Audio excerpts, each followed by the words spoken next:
Hey guys, Mr. Backberg here. In this video, we're going to look at instantaneous rates of change.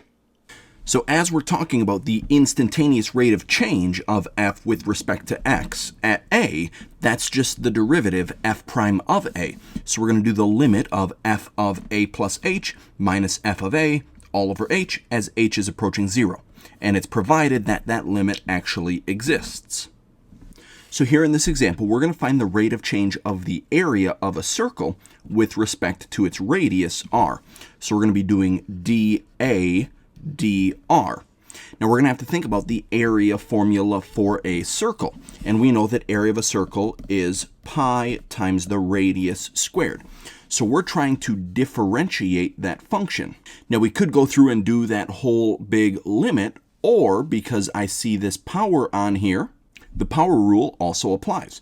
So if I want to find the derivative of this area formula, I'm going to leave that pi constant multiplier there. But as I look at this r squared, I'm going to drop the 2 down as a multiplier, and then I'm going to subtract 1 from the power on the r. So we just get r to the first power. Now I am going to rearrange this just a little bit. I'm going to have it say 2 pi r. So this derivative, dA dr, is 2 pi r. In the next part of our example, we're going to evaluate the rate of change of the area at an r value of 5 and at an r value of 10, so at two different radiuses. So we just found out that the rate of change for the area was 2 times pi times the radius. Well, if we're looking at that radius of 5, we would go 2 times pi times 5, and I would rearrange that to be 10 pi. And if we were to actually multiply that out, 10 times pi is 31.416 approximately if we round that off. Now if we look at using the r value of 10, then this would be 2 pi times 10, which is 20 pi. And if we multiply that out, we would get 62.832. So by doubling the radius from a radius of 5 to the radius of 10, we doubled the rate of change of that area. So as the radius is getting bigger, then the rate of change of the area is also getting bigger.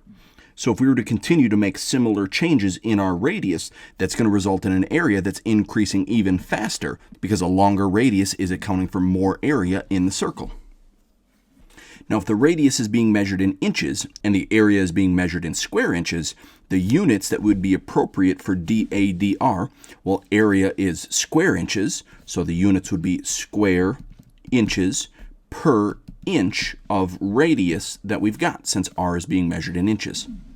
So when we were talking about that radius length of 5, and we got 31.416, the appropriate label on that would be 31.416 square inches per inch increase in that radius.